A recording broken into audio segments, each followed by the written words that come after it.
This is going to be my first video of my promised hit list video that I put up for grabs as regards to what I actually do on that video. The first spot on that video list was to do a gameplay video on Metal Black for the Saturn.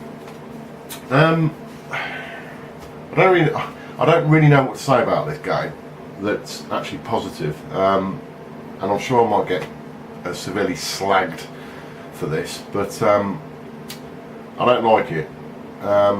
It's certainly not, in my opinion, it is not a memorable shooter. Certainly not for the right reasons. It's just a bit, I just find it a bit bland. The sort of weaponing build-up system on it is that you don't actually, you collect power-ups, you do collect power-ups, and there's a hell of a lot of them, but you can't switch weapons. So your primary weapon is your only weapon that you have, other than the fact that you can shoot off this mega blast shot that should be saved up in essence for your end of level bosses, really. But it hasn't got an intelligent power-up system. It's basically, you just got to collect as many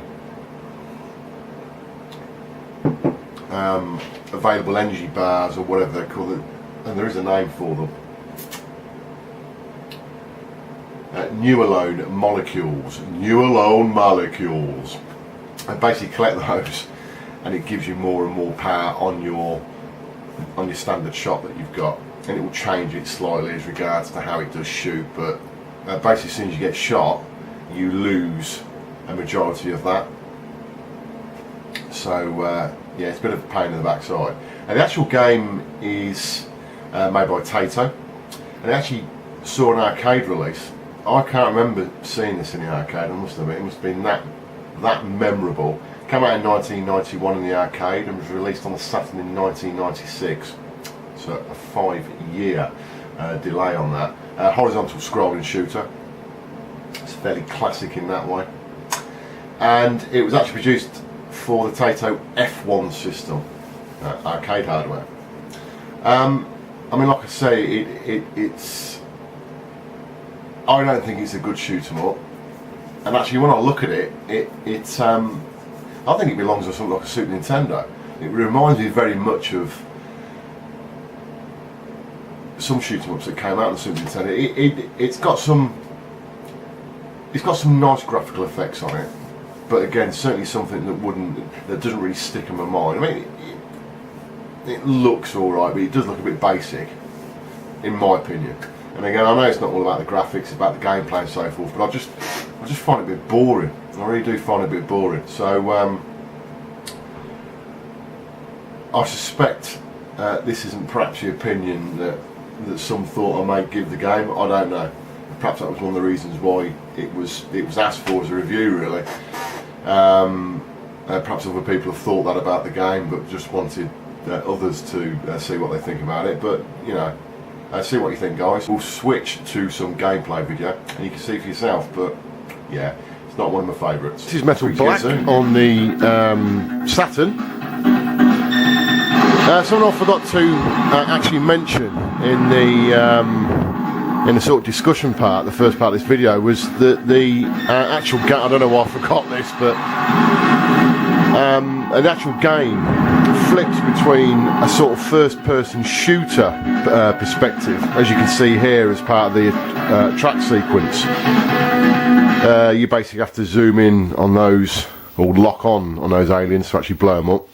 I can't remember if it does that on alternate levels. I can't think now, but we'll see it as we do part of the gameplay video. This is my Sega Saturn that's plugged into one of my one of my Sega Naomi cabinets.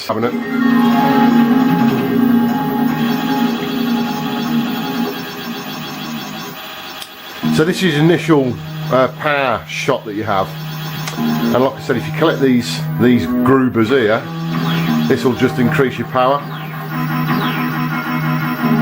It's starting to increase now, and you've got a beam level indicator at the bottom of the screen that you can just see, and that obviously increases as you increase your power up level.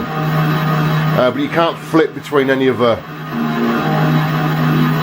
types of weapons. Again, like I said, apart from this sort of one shot ballistic thing, which I'll fire off there, just to show you what it looks like. Oh.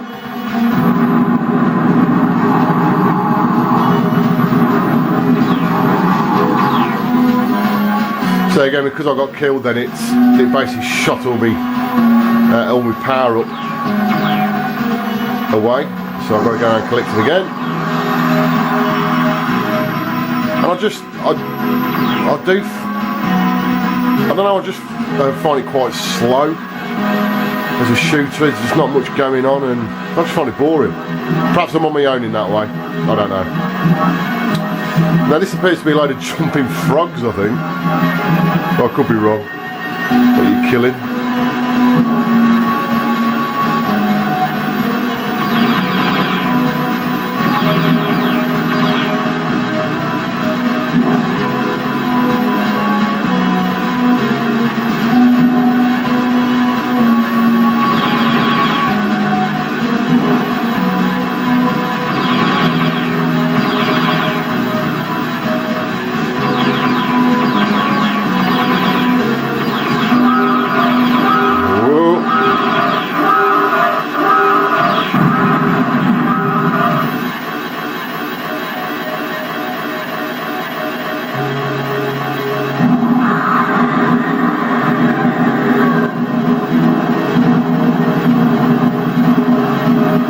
So this is the first end of level boss. He's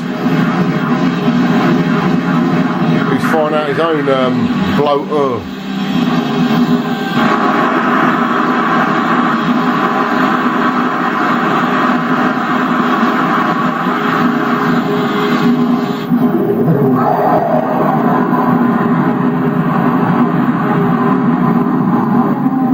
Well, that's got rid of him. So that's the end of the first round. I think there's 5 levels altogether. Could be 6, 5 or 6. Right, so this is where it flips to a first-person type shooter perspective. And what basically you have to do is there's the aliens, and you have to lock on, and you get the lock-on tone. You just press fire, and that's it. Pretty crap, really. I can't say you cannot actually easily get through this part of the game. It's not particularly hard.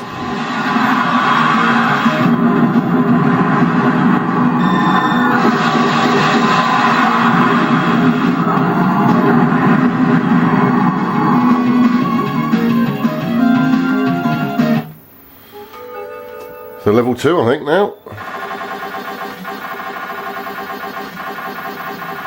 Now level 2 certainly is better than level 1, without a doubt. Level 1 is pretty boring, but level 2 is certainly better.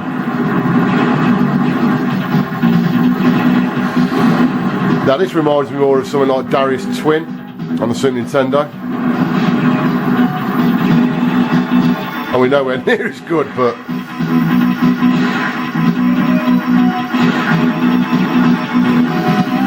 we can see now you've certainly got a lot more going. Well, I say a lot more. You've got more going on the screen than you'd have on the first level. And these types of sharks, you can certainly see where Darius. I think Darius has influenced this a bit. Made by Taito is hardly surprising, but.